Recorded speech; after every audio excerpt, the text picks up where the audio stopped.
Doranahalli scent Anthony ಬೆಸಿಲಿಕ್. ಇದು ಮೈಸೂರು ಜಿಲ್ಲೆ KR. ನಗರ ತಾಲೂಕಿಗೆ ಸೇರಿಕೊಂಡಿರುವ ಈ ಚರ್ಚ್ ಕೆ.ಆರ್. ನಗರದಿಂದ 7 ಕಿಲೋಮೀಟರ್ ದೂರದಲ್ಲಿದೆ. ಮೈಸೂರಿನಿಂದ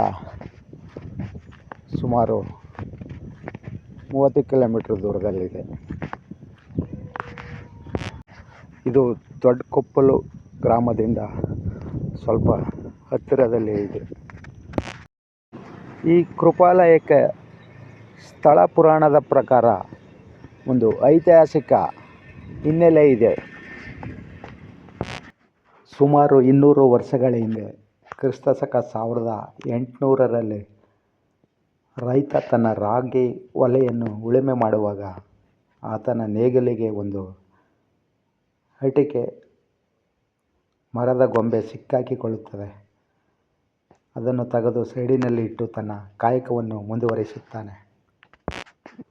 ನಂತರ ಮನೆಗೆ ಬರುವಾಗ ಆ ಗೊಂಬೆಯನ್ನು ತೆಗೆದುಕೊಂಡು ಬಂದು ತನ್ನ ಮಕ್ಕಳಿಗೆ ಆಟವಾಡಲು ಕೊಡುತ್ತಾನೆ.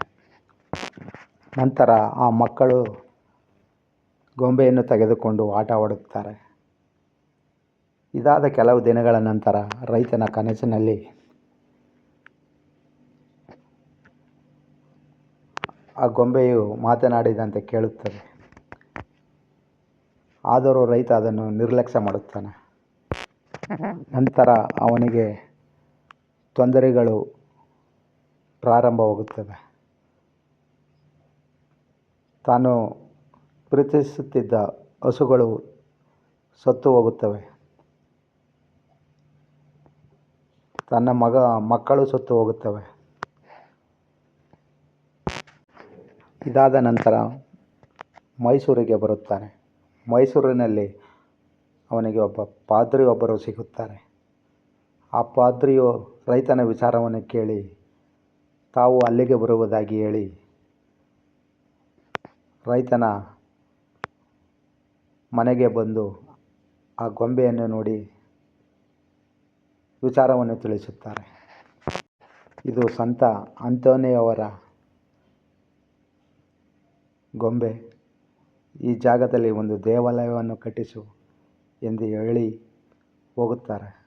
ನಂತರ ರೈತ ಅದೇ ಜಾಗದಲ್ಲಿ ಒಂದು ಸಣ್ಣ ಗುಡಿಯನ್ನು ಕಟ್ಟಿಸಿ ಪೂಜೆಯನ್ನು ಮಾಡಲು ಪ್ರಾರಂಭಿಸುತ್ತಾನೆ.